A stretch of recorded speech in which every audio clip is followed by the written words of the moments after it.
Thank you for tuning into the RECO12 speaker meeting podcast again. My name is Justin, and I'm a recovering addict. And thanks to my God, the steps and the fellowships of recovery, I am grateful to be sober since June 19th, 2015. Today, we're doing something a little bit different. Just this last Friday, on January 8th, David A. came in and spoke to us on primary and secondary addictions and God. And right at the very end of his talk and during the Q&A section, he answered a question that triggered a whole bunch of other questions that came in last minute in the chat, as well as from me. And I asked him if he would be willing to come back on Monday, which is today, and do an additional Q&A based on his talk from Friday. And I'm very grateful that he has agreed to do that. So here we have that. I'll just read this next bit here. RECO12 is a self-supporting service, and we appreciate your help in keeping it that way. We gratefully accept contributions to help cover the costs of the Zoom platform, podcast platform, web hosting, and administrative costs. To contribute, you can go to RECO12.com/support, or you can click the link in PayPal. That'll be in the live chat of the meeting, or it will also be in the show notes, and you can donate there. Please specify the meeting number. This is meeting number 31. Okay, so if you have not yet listened to David's talk from Friday, I would highly recommend that at this point, if you're listening to this podcast, that you hit pause and go and check out that episode. Once again, it's entitled David A., Primary and Secondary Addictions and God, and it posted on January 8th of 2021. Then after you've listened to that, come back and listen to this additional Q&A so that you can get the background of what many of these questions are about. For those of you here live, you will notice that the setup is a little different. Typically, we do this in a webinar format where the audience is pretty restricted in ability to interact.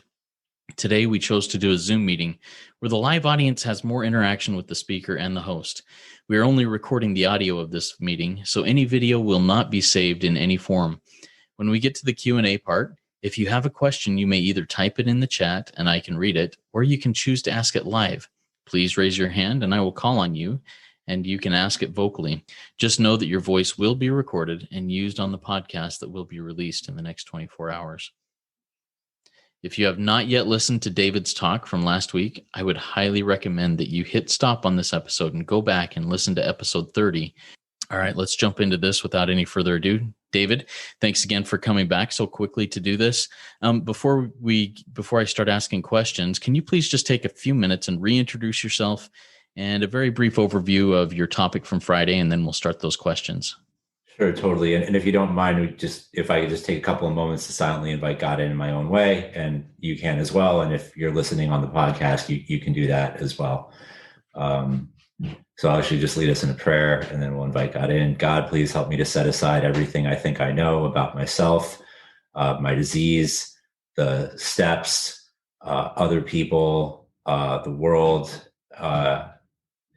absolutely you, God, and maybe even my own recovery, so I may have an open mind and a new experience with all these things. Please help me see the truth about all these things. And then just take a couple of moments to silently invite God in your own way.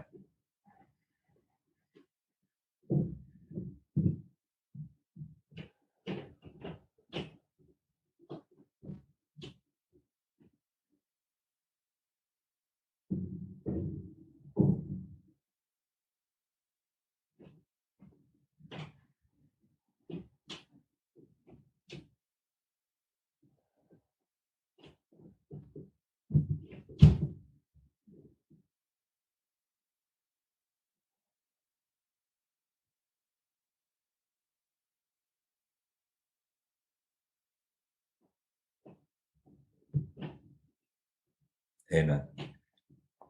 So, sorry, what was the question again? All right, so just reintroduce yourself real quick and give a very brief overview of the topic and just maybe some points that you'd like to reintroduce from your talk from this last Friday. Sure, great, thanks. Okay, so yeah, my name's David A. I'm a grateful, recovered alcoholic, drug addict. If you spend any time in AA or NA, you'll kind of realize it's not necessary to distinguish between drugs and alcohol, but I do, in case anybody who is listening does not know that. I'm also a recovered porn addict, which is a form of sex addiction. It's one of the ways that sex addiction manifests. I am a recovered caffeine addict. Most people are not caffeine addicts, but I definitely am. The jury is still out whether or not I am a food addict, but I am definitely gluttonous. And I can also go on the other side of that coin with anorexic and restrictive. And it's definitely something that I've had to turn over to God, to not eat for ease and comfort, and to surrender to a food plan, and to make some pretty big lifestyle changes. So just last week, I spoke about primary addictions, secondary addictions, and God. And basically it was sort of my story. And in that story, illustrating a lot of information of my recovery from first chemicals, drugs and alcohol, through the 12 steps as written by the big book of Alcoholics Anonymous, and establishing a personal relationship with God in that way. And then it sort of segued into how I was not really aware that I was either continuing with or beginning to engage in secondary addictions, specifically pornography, which I did not really know was problematic, but it progressed to the point where, through two-way prayer, God kind of called me out on it, and I had to go to another fellowship to address that. And in going to that other fellowship, I kind of started to learn the difference between recovering from, substances and recovering from something that is a perversion of a biological drive, because there is no biological drive for drugs and alcohol, but there is a biological drive for food and for sex, right? And sort of understanding that makes the first step wildly different. And a lot of those fellowships have like circles or top lines and bottom lines and things like that kind of help you define abstinence for yourself. Because, if you're a sex addict, some sex addicts can have, multiple partners, and some can't. Some can have can masturbate, some can't. So we have to be able to define abstinence for ourselves. And yeah, that went into the talk of me addressing sort of secondary addictions. And then one of the questions was asking about attachment theory and whether or not I thought that played a role in addiction. And in response to that, I started talking about adult children of alcoholics, and that sort of brought on this whole other cascade of questions. Awesome. Thank you, David. I appreciate you giving that brief overview of things. We've had a couple of people join us live, and I'll jump in here and say this here for those joining live now. You'll notice that this meeting, if you've joined us before in the past, is a little bit different than how we typically run things. We got this set up in a Zoom meeting platform where the participants are able to see each other and actually ask questions, if they choose to, directly of the speaker. If you would like to ask a question, you can either type it in the chat here live, or you can raise your hand in there. There's options to raise your hand, and I can give you the floor, give you permission to unmute and ask that question. If you do choose to do that, your voice will be recorded and it will be in this podcast format. Anyways, thank you very much for joining us. And now we'll just start with a couple questions. David, you mentioned, like you said at the end, the adult children of alcoholics, and you mentioned the concept of physical allergy to intimacy. Now, I'm very familiar with allergy when it comes to addiction. I'm very familiar with the concept of physical allergy to addiction, whether it be alcohol or drugs or lust or whatever it is that caffeine, like you mentioned earlier, whatever it is that allergy is to. I have not yet heard somebody say, having a physical allergy to intimacy, which is different than lust, which is different, in my opinion, in my experience, than sex. Can you please expound on that just a little bit, David?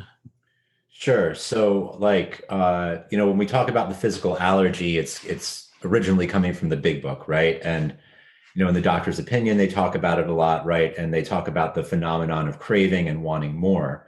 One of the definitions that I learned for the physical allergy, which is actually through a step working guide called Big Book Awakening, is an abnormal reaction to a substance or a condition of unusual sensitivity to a substance, which in like amounts does not affect others, right? So other people can do this behavior or this substance and it affects me differently, right? Like I react to it differently. I have an abnormal reaction. So with intimacy, the abnormal reaction for me isn't more, more, more. It's not the phenomenon of craving. It's the opposite, right? It's like no, like go away. I get repelled from that, and it manifests for different people in different ways. Like I've heard people identify with this and be like, yeah, after I reach a certain intimacy with a partner, I just start picking them apart. I start noticing all these imperfections I didn't notice before. I mean, things like that, just like how the mental obsession is any idea that gets me to drink or drug or lust or act out sexually, right? And it can be any idea as long as the bottom line is, relapse, go back to the compulsion, right? So the physical allergy to intimacy, like in my experience, can be really sort of any train of thought where the bottom line is, I'm pushing you away, I'm withdrawing. And just to be like as stringently honest as possible, I did not read physical allergy to intimacy in ACOA literature, not in the red book that they use or the yellow step working guide. I was also going on YouTube and listening to a lot of ACOA talks. And one of the interesting things about ACOA is you can actually co-sponsor each other. Like it can be a group of people that have never been through the steps, going through the steps together. And you can even find therapists that are approved in ACOA that can sponsor you. You can have a therapist sponsor you if they understand adult children of alcoholics. And I was listening to a YouTube chat of a therapist. I forget his name. This guy, he was in his 60s. He had a white beard, white hair. He was from the Midwest, who was a therapist who was trained in adult children of alcoholics. And he was talking about this physical allergy to intimacy. And it really rang true for me. So, yeah. I really appreciate that. Thank you, David, for that.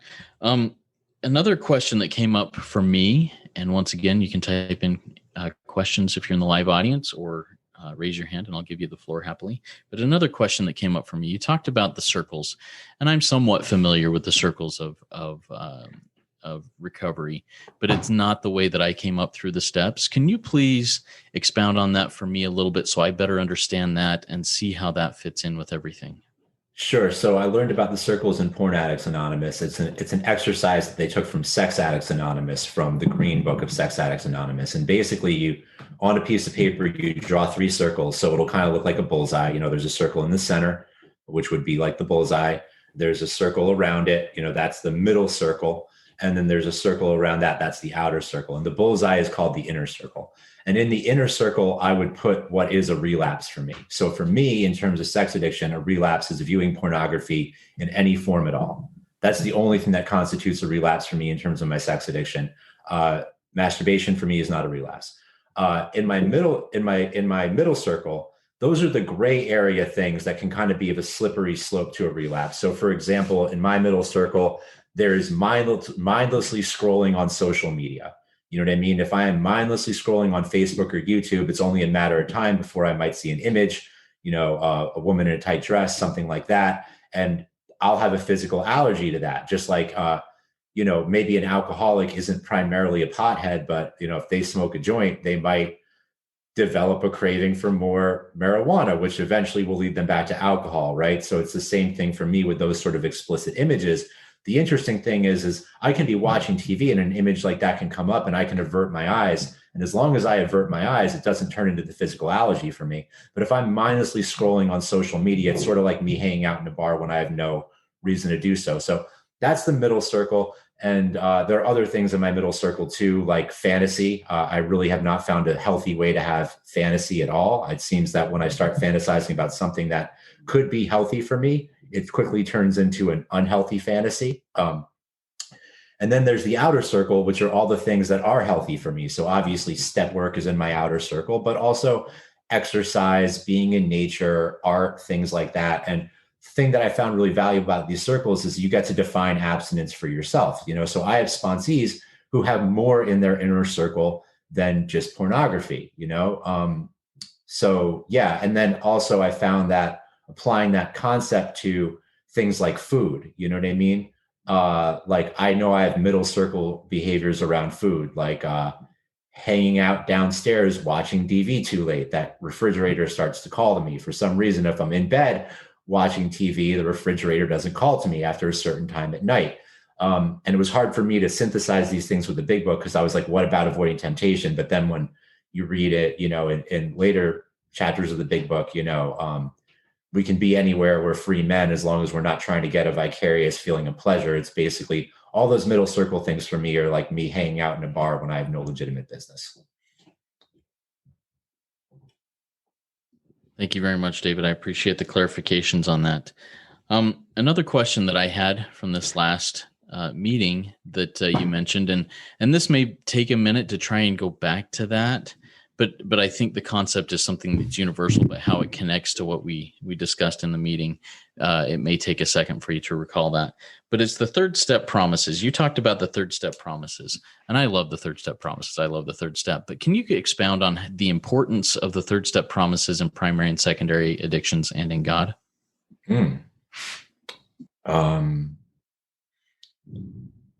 Sure. So yeah, the third step promises, we had a new, these are some of this pair, I don't have it exactly, but we had a new employer. Being all powerful, he provided what we needed as long as we kept close to him and performed his works well. We became less interested in ourselves, our little plans, designs, and desires. More and more we became interested in what we could contribute to life as we felt new power flow in, as we enjoyed peace of mind, as we found we could face life successfully. We were reborn. It's pretty close, but paraphrased. I know I missed some things. So like for me, the third step promises happened in two ways. If you listen to the last podcast, there was one, this gift, this white light initial spiritual experience where I got those promises for a little while without continuing with the step work. And then it went away because I didn't continue with the step work. And then I did the step work and I got those promises back. So I think it's important to clarify when I'm working with sponsees, like I don't need to have those promises in my life in order to complete the third step, right? In order to complete the third step, I need to, say the third step prayer and express the sentiment, sincerely that I am making a commitment. I am signing a contract with God to work the rest of the steps. And in exchange for working the rest of the steps, God will give me a spiritual awakening. And part of that will give me the personality change that will manifest those third step promises. So like, for me in addressing my primary addiction, it was really like that when it came down to step work. Am I willing to make this commitment, to sign this contract and move forward with the work? And then doing the work gave me those promises in my life. With the secondary addictions, the third step became more operational in terms of surrender.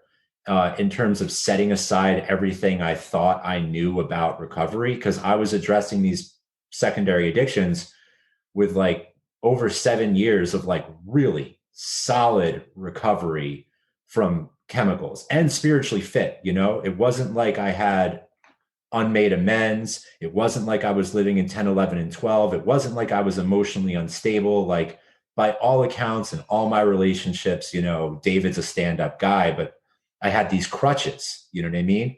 And, when I started getting told about these circles and, that the obsession would lift, but it would be different, there might still be situations where something could, okay, so for example, with my recovery from substances, right? I have the 10-step promises and there's actually a legal marijuana farm close by where I live. And during the summer, I can roll down the windows and I can take a big breath of air and I can smell that marijuana and say, that smells good, and have all these memories about it. And it does not turn on my mental obsession. You know what I mean? Not at all.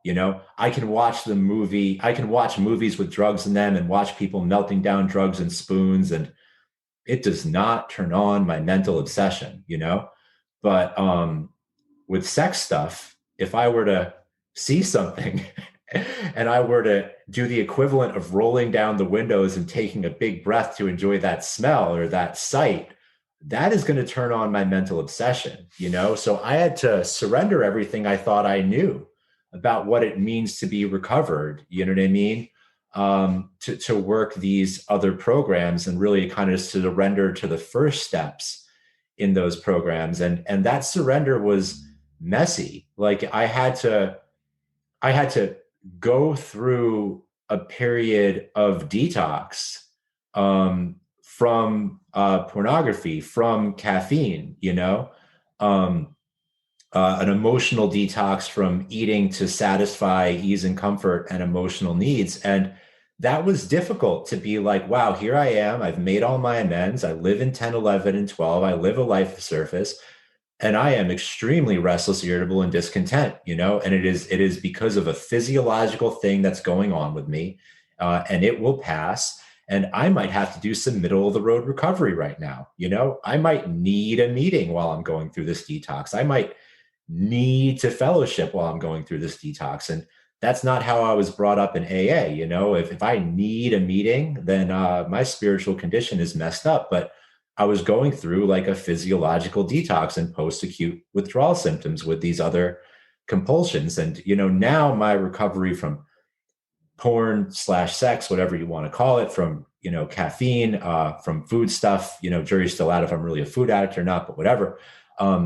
It is more like my recovery from substances in that, like, I don't need these external things, but I certainly needed them in the beginning. I definitely had to white knuckle it through like a little bit of that time. And that required me to set aside everything I thought I knew about recovery. So like it was a much deeper surrender, you know? I really appreciate that, David. I think that that's something that's been really hard for me personally to wrap my head around, in that, you know, in my primary addiction, which is lust, sex and lust, I have, no, I cannot roll down the window and take a deep breath. I think for me, it's not that way, but the obsession has been cured. I'm not obsessing with those things anymore. But in secondary addictions, and one that you know you and I you've discussed here a little bit, as whether the jury's out or not for you, but I'm a food addict. It's what it is.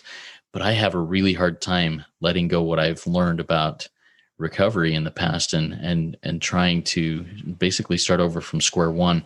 And I appreciate your insights as to how you are working that and have done that and continue to do that.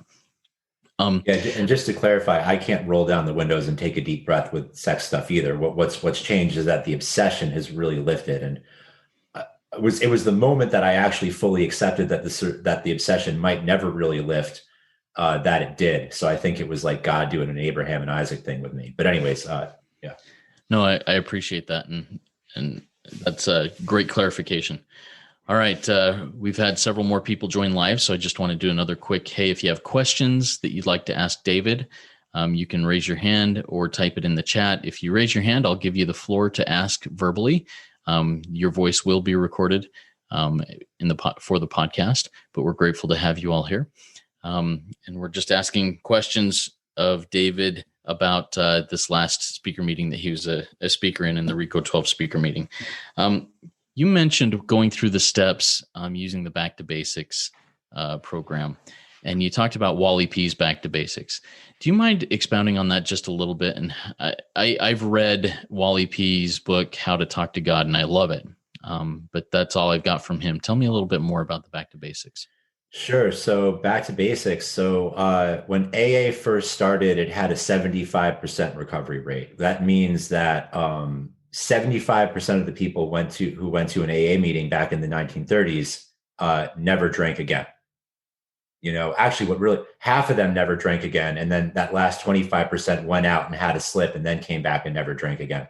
But still, if you compare that to what AA is like today, it's not the same. And if you compare other 12-step fellowships to what it's like today, it's not the same. The recovery rates are lower.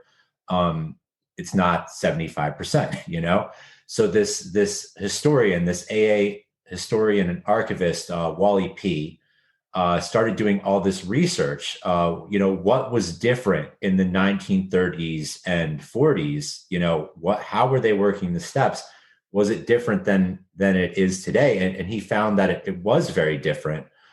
He found that people were working the steps very quickly, sometimes in as little as one day, sometimes in a 3 to 5 day stay at St. Thomas Hospital where Dr. Bob worked. Basically it was based on the Oxford Group program. So if you know about AA history, Bill Wilson was an Oxford Group member. Dr. Bob was an Oxford Group member. AA number 3, Bill Dodson, was an Oxford Group member. Clarence Snyder, the guy who really started AA in Cleveland, Oxford Group member. The big book wasn't written yet, and the Oxford Group was a first century Christian movement that was started by a guy named Frank Buckman, who he wasn't an alcoholic. He was a priest or a pastor or something, and he ran a boys' home in New Jersey, and he got into a dispute with some of the board members over the budget, and he caught a resentment, and he quit that job, and he started backpacking across Europe to try to get closer to God, and he wasn't feeling closer to God until he listened to some nuns talk about forgiveness, and she was talking about how until we really forgive, we're cut off from God. And he realized that his resentment towards these people back, across the Atlantic was what was cutting him off from God. So he wrote them a letter of amends. And when he admitted his wrongs, and his pride to them and expressed his remorse, his resentment lifted, and then he felt closer to God. And he got this, he's not the first person to get this idea, but, he got this idea that, there's almost this version of the Trinity between me, another person, and God, right? And the big book tells us God is inside all of us. We found the great reality deep down within. So when I harm you, when I put a disconnection between me and you, I put a disconnection between me and God. And that's why the 9th step is so powerful, right? So he came back to the States and decided to bring this to his church communities. He felt that there was a lot of religion and dogma going on, but not a lot of actually living like the first century Christians, living like the Sermon on the Mount. And if you know AA history, you know that Bill Wilson and Dr. Bob, they were reading the Sermon on the Mount by Emmett Fox. You know what I mean? This was a big part of their early literature and study. They were studying this before the big book. The big book wasn't written yet, they found that in this program, the Oxford Group program, which involved surrender, sharing, restitution, and guidance. So surrender was surrendering to God, which we do in the 12 steps. And step 1, we surrender to disease. And 2, we become willing to believe that God can restore us to sanity. And in 3, we surrender. In the Oxford Group, there was sharing, right, which turned into AA's steps 4 through 7. I write my inventory, I share it with another person in the 5th step, and then I share my defects with God in 6 and 7, right? Restitution became AA steps 8 and 9, and service became steps 10, 11, and 12, right? 10 is a daily inventory, 11 is prayer and meditation, and 12 is, service and carrying the message and practicing the principles. But the truth is, I really can't be of service if I'm not practicing 10 and 11, right? So that was the Oxford Group program. And they went through it quickly. And if you look at page 13 in Bill's story, you can see that Ebby took him through that in like one afternoon while he was still detoxing in Towns Hospital in New York City, under the care of Dr. Silkworth. So Wally P. interviewed family members of original AAs. He looked at, magazines and newspaper articles that sort of gave statistics on early AA. He looked at grapevine articles around the time, and he compiled how these early beginners meetings were run. So back then, beginners meetings was not like a share from a speaker and then shares from the floor. It was a crash course in all 12 steps. And they did this surrender, sharing, restitution, and guidance usually over the course of 4 weeks as a group, because AA was growing so fast that there were so many newcomers that there weren't enough, quote unquote, old timers for each individual old timer to sponsor an individual newcomer. One person could take a group of people through these steps. And then, in 4 weeks, you could have a spiritual awakening, the obsession could be removed, and you could become a sharing partner, which is basically a sponsor for Back to Basics. And that's how part of how AA grew so quickly. And you can actually read about that in Dr. Bob and the Good Old Timers. And also you can find some of that in the forwards and the prefaces of the big book about that adolescent period. Well, actually, no, it was before the adolescent period, but it's in the prefaces and the forwards when AA was really growing at those exponential rates. So yeah, that's Back to Basics. And I was taken through Back to Basics before the big book, right? So that's usually how I work with sponsees and how I know a lot of people use Back to Basics now. Even though I know plenty of people that have made all of their amends through a Back to Basics style recovery, and they're just as spiritually fit as I am. It's not like, oh, I'm more spiritually fit because I did the big book. But the big book has given me the tools of 4-column inventories, which I found really helpful. But that's one of the biggest differences between Back to Basics and the big book is it's a simplified inventory. It's just, these are the ways I'm selfish. These are the ways I'm dishonest. These are the ways I'm afraid. This is how it has caused harm in my relationships. And of course, that turns into the amends process. Also, Back to Basics talks a lot about two-way prayer and the 11th step. There's also another great website, which Justin will probably give you a resource to for two-way prayer. And it's basically I write down a question for God, and I listen for the calm, still voice, and I write down what the calm, still voice tells me, and I record it on paper. And then I use the test for self-will versus God's will. And that's another thing that came from the Oxford group, which is also in Back to Basics. In the big book, we read all about selfishness, self-seeking, dishonesty, and fear. In the 10th step, we're told to look for, resentment, selfishness, dishonesty, and fear, right? So those things are all synonymous with self-will. In the Oxford group, they had the 4 absolutes. They strove for absolute unselfishness, absolute honesty, absolute purity, and absolute love, which is the opposite of selfishness, dishonesty, resentment, self-seeking, and fear, right? So then we apply that test for self-will versus God's will, or the 4 absolutes, to the written guidance. And that's an Oxford group practice. And that's also in Wally P's Back to Basics. So like I said, I usually use it as a crash course with all 12 steps with sponsees, and then we go through the big book line by line. So I explain it like if you were in a car crash, the EMTs would work on you on the street and in the ambulance long enough to get you to the hospital to do the big procedure. So it's triage, right? That's how I use Back to Basics a lot of time. Is it's the EMTs, it's the triage, and then once somebody has had a spiritual awakening, once the obsession has been removed, once they're spiritually fit, emotionally stable, sometimes in as little as a day, it takes no longer than a period of weeks. Then you go through the big book line by line. And, I've heard people say, and I think there's truth to it, that a lot of the reason why people go out on the 4th step is because it's so big and it's such an undertaking.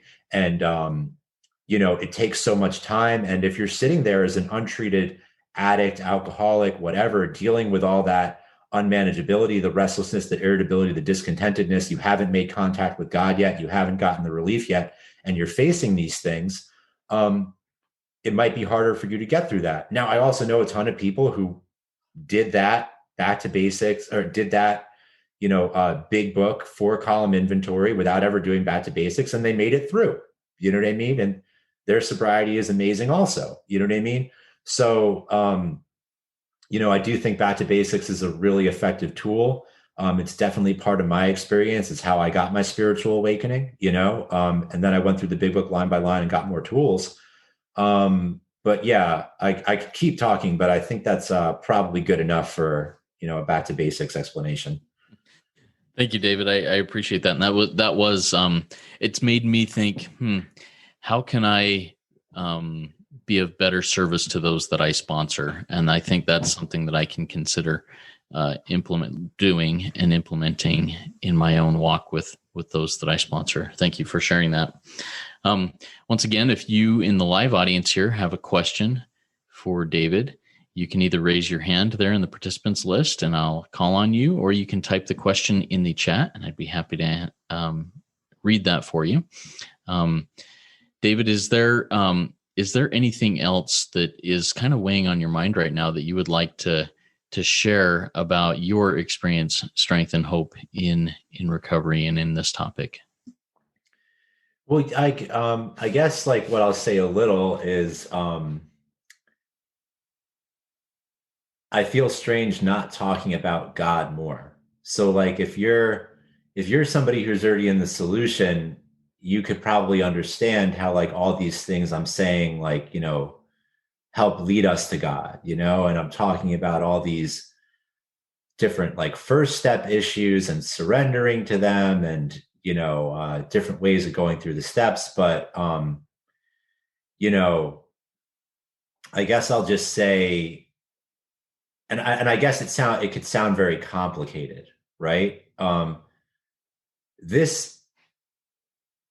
these things aren't something that I set out to do the first day I decided I wanted to get sober. Like God guided me to all of these things. You know what I mean? And it's really my personal relationship with God that's more important than anything else. So it's like, for example, all this food stuff, right?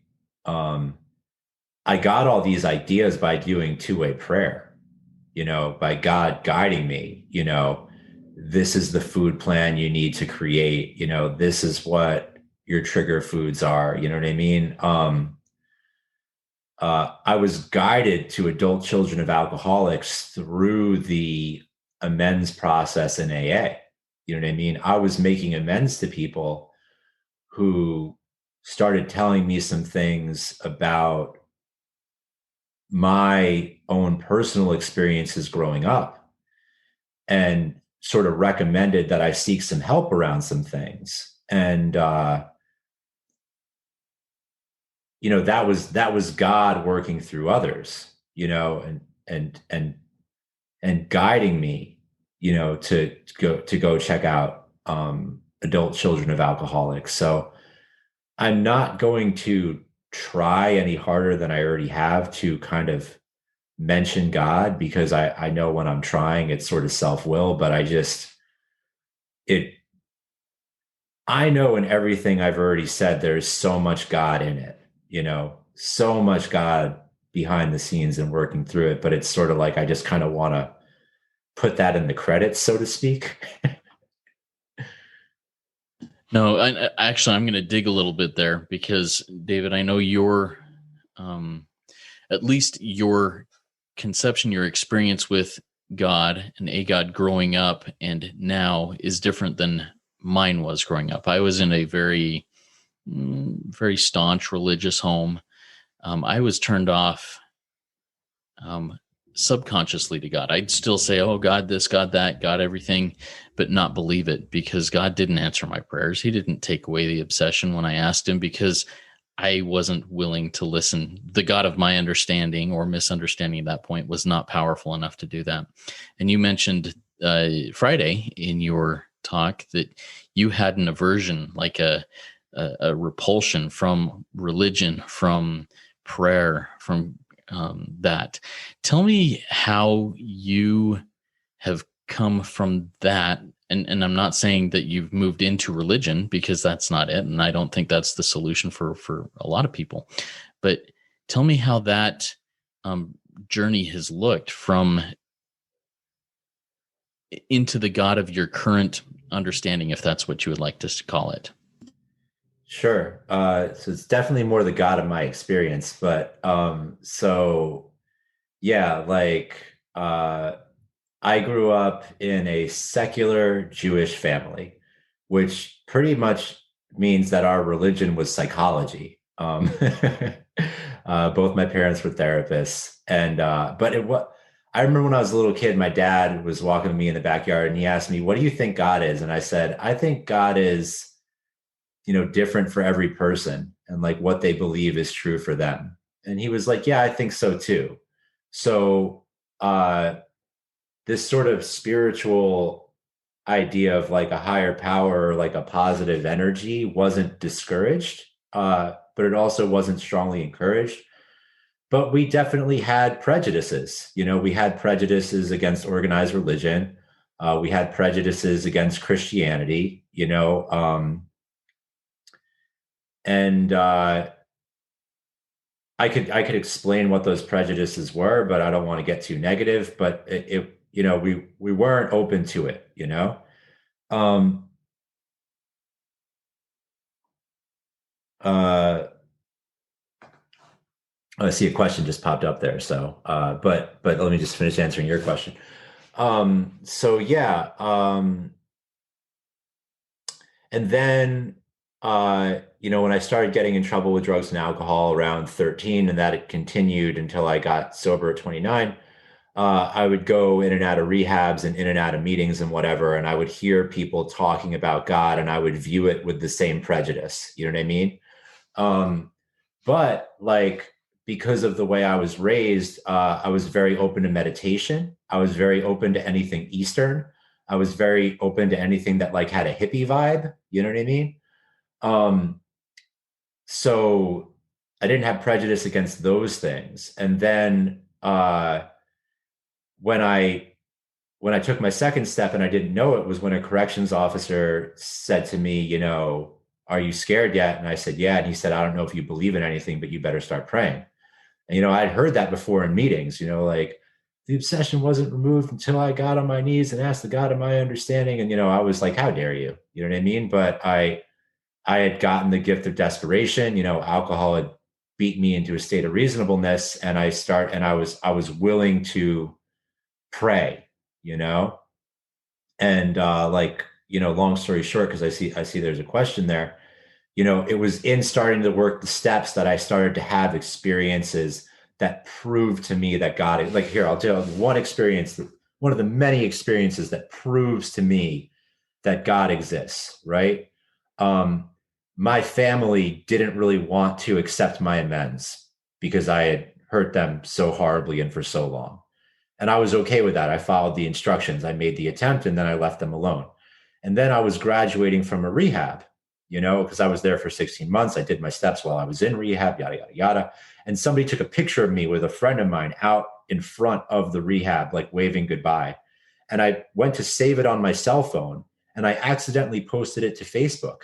I never post anything on Facebook. I certainly wouldn't post a picture of me in front of a rehab on Facebook. And I know how to use smartphones and technology. It just was a glitch and it just happened. And then the next thing you know, there's a picture of me in front of this rehab on Facebook. And then the next thing you know, all these people that I helped and sponsored and whatever were like, way to go. And you helped me so much and this and that and da, da, da, da, da. And like the 30th comment was my cousin who was like, wow, I guess this thing is for real, And I was able to make amends to him, which then I was able to make amends to my uncle, which then sort of got my mom to warm up to the idea, which kind of got my dad to warm up to the idea, which kind of got my brother to warm up to the idea. And like, that wasn't me, like that was God doing for me what I couldn't do for myself. So, and I have a million stories like that, where by submitting to the 12 steps, I had experiences that proved to me beyond the shadow of a doubt that I know, God exists. And, in my conception of that, I really don't have one. I don't really know what it is. It's something along the lines of energy, but it really doesn't matter. That's one thing I've really found is I don't think God cares what we call him nearly as much as we put, emphasis on it. I think God cares about, how we live. And I call God he, but I don't think it's a he at all. I definitely think there's feminine and masculine energy in it. And, probably more than just feminine and masculine, but that's enough because I see we have a question. Thank you very much. I appreciate that, David. Yeah, we have a question came in from Wendy. And she mentions the home group that you mentioned being a part of on Friday. She says, in 103, we do not distinguish between addictions because we focus on the solution, which is God. If I am living in the solution and experiencing the promises, I didn't think it was possible to develop another addiction. What could be a warning sign that I am developing or may develop a secondary addiction? So, I mean, I really don't know how to tell someone to identify it in themselves. Um, uh, I know for me, right? So, my caffeine addiction started very early, right? But I'll say, so I'll start from when I got sober. So I got sober, I was forced to detox, and I was a heroin addict. So I was very used to that cycle of, I'm sick, I'm going through withdrawals, I need to shoot up to get well, or snort to get well. Um, and that was gone, right? And I didn't like the idea of not being physically dependent on something. And I remember my first sip of coffee when I was, physically sober. And I remember making a contract in my mind, like, I will be addicted to this now and it will be okay. You know what I mean? And I mean, it really was, you know what I mean? Like, nobody got hurt, but, I couldn't stop. I had a physical allergy to caffeine. There's not enough caffeine for me. I have a cup of coffee and I want another one and I want another one and I want another one and I want to see if I can put ginseng in it and I want to see if I can mix it with tea and I want to see if I can mix it with other legal herbal stimulants, and then I want an energy drink, you know what I mean? And then when that's too much, I want to take, chamomile and lavender and, all sorts of legal non-narcotic, like, downers, and I want to create like a sobriety speedball, you know what I mean? So like and then when I tried to stop, I had the mental obsession. I was walking around AA for 2 years, and every time I went to a meeting, I was like, well, it's coffee brewed at the meeting. Everybody else is able to drink it, responsibly and safely. And, and not only that, I also have the abnormal reaction to it.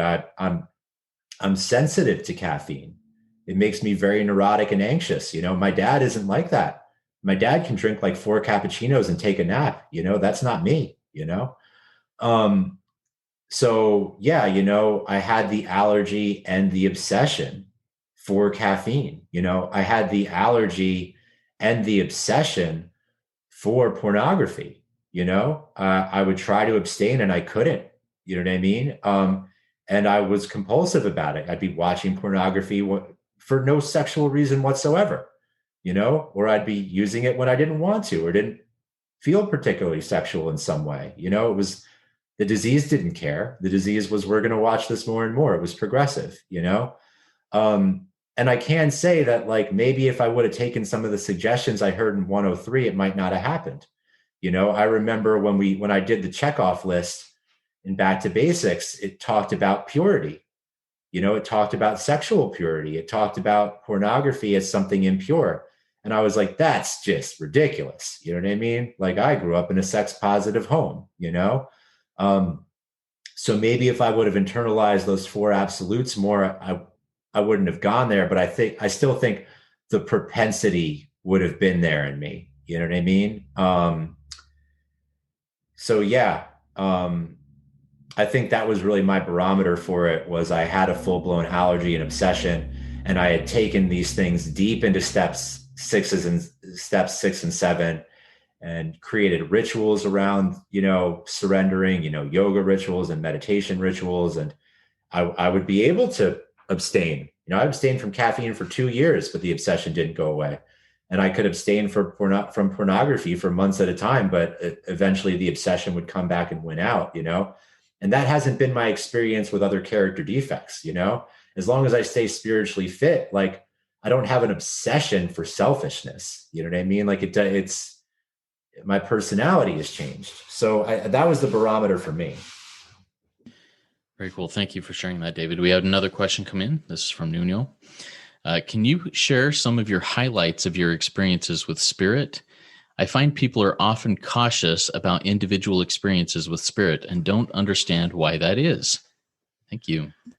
Oh, here we go. Okay. So, wow. I had some incredible experiences with spirit. So wow.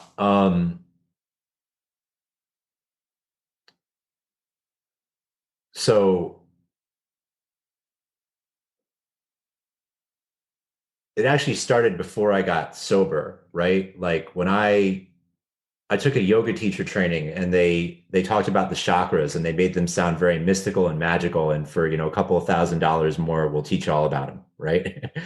So I didn't bite. But then when I was really at my rock bottom, getting towards my rock bottom, I decided to look up chakra chanting online, you know, and I started chakra chanting in my little apartment, even though I was still actively using and doing all sorts of other horrible things too.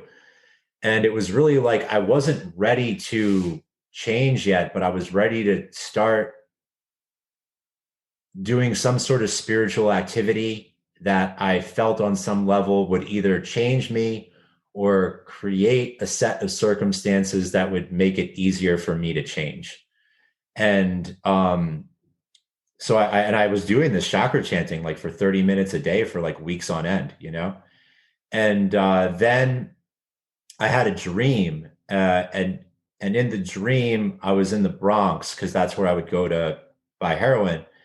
And I went in the dream. I went down an alleyway and walked into a bunk from the summer camp I was in, and the door flew open, and in there was a terrarium with these like slugs that I knew had psilocybin, magic mushrooms in them. And I eat them, and I start tripping in the dream, and I end up in a bathroom stall, and the whole world is spinning, and the door flies open, and Larry David from Curb Your Enthusiasm is standing there, and he says, "What are you doing here, kid? It's time to move along. It's time to move it along." And then I was underneath a giant yellow building that I couldn't get out from under, and I woke up and I knew I was going to jail. And I got arrested a little while later. That's when God rescued me, and I ended up on Rikers Island in C95, which is a giant yellow building. And I couldn't post bail or bond out, not because it wasn't awarded to me, because I didn't have the money and nobody in my life had the money or was stable enough to have an address or whatever. And when you're in jail and you can't get out, they say they put you under the building.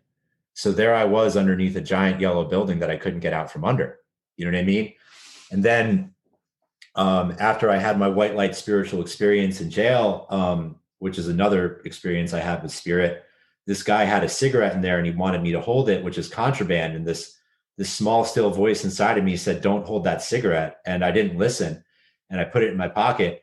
And sure enough, like 10 minutes later, they came in to search the whole dorm, and they had video cameras there. So it was going to be recorded, and I would have gotten a charge. And I just prayed, I was like, God, if you get, and this wasn't a foxhole prayer, this was different, even though it sounds like one. I was like, God, I will never betray my conscience again. If you deliver me. And they didn't find the cigarette in my pocket, and it was a miracle. Then when I was getting out of rehab, I remember they told me, "You can stay here as long as you want." And then a week later, they were like, "You got to go." And I was going to have to go to a 3-quarter house, and I was scared.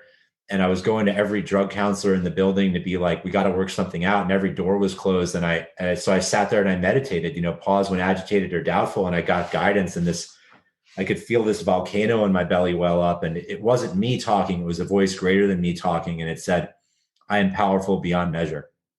And I knew I had nothing to fear, and I was able to, go to the 3-quarter house and, live there and, go through that process. And I remember one morning I was meditating before I went to go make amends. This was several years later. I was going to go make amends to some people in Connecticut. But first I was going to run some errands around town.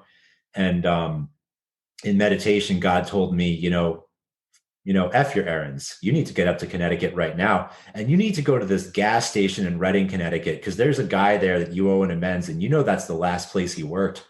So I drove up to this gas station and I asked for this guy, and they were like, "We don't want any part in this, but you might be able to find him over at the supermarket." And I go to this supermarket and I ask around. They're like, "We don't want any part in this, but you might be able to find him somewhere else." And then this guy comes out of the supermarket and he's like, "I used to be in a 12-step fellowship, and I know what you're doing, and I want to help you." And he gives me the number of this guy I used to do a lot of crime with.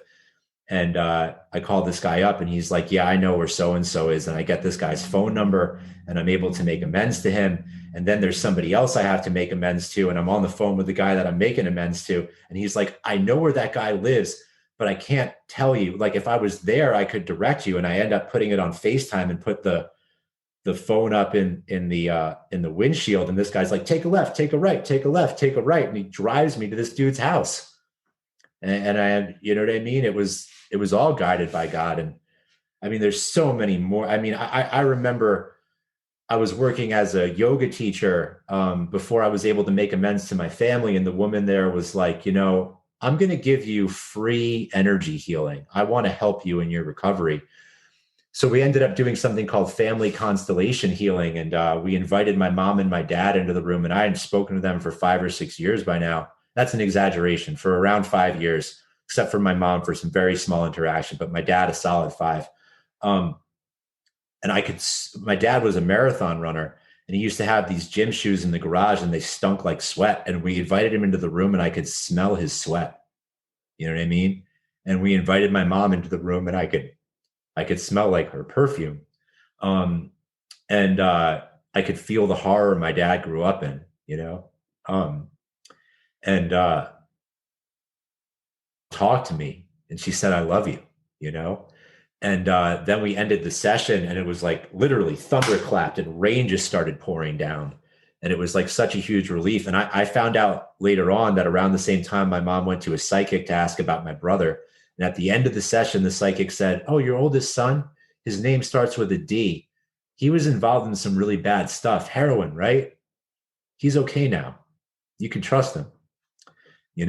So there's so many more, but it's just it's incredible. It's the God of my experience, right? And that all came through submitting to the process of the 12 steps. Such cool experiences. Thanks for being willing to share those, David. Well, I appreciate all your participation. David, I really thank you again. I hope that you and that others who were here live and those who will listen later got something of value and meaning out of this. I know I have. Now, if you, the listener, have found value in this meeting or any of the other 30 RECO12 speaker meetings that we've done, please take a minute and go to the podcast platform of your preference and leave a rating and review. It's how we get this service out to more addicts who suffer, and a big part of how we work our 12th step, and a way you can work your 12th step too. We will be back again live on this coming Friday at noon Central Time with David H., a member of Alcoholics Anonymous, sober since 2005. He will be speaking to us on the integrated life, embracing the shadows, and making peace with our shame. I'm sure it'll be a good one. I'm excited about it. David, we're going to close out with a recovery prayer. Do you have any words of wisdom before we do that prayer? No, I'm good. Awesome. All right. I'm going to do the Thomas Merton prayer here to close us out. My Lord God, I have no idea where I am going. I do not see the road ahead of me. I cannot know for certain where it will end, nor do I really know myself. And the fact that I think I am following your will does not mean that I am actually doing so. But I believe that the desire to please you does, in fact, please you. And I hope I have that desire in all that I am doing. I hope that I will never do anything apart from that desire. And I know that if I do this, you will lead me by the right road, though I may know nothing about it. Therefore will I trust you always, though I may seem to be lost and in the shadow of death. I will not fear. You are ever with me, and you will never leave me to face my perils alone. Amen. All right. Well, thank you. Keep coming back. It works when I work it, so work it. You are worth it. Thanks, David.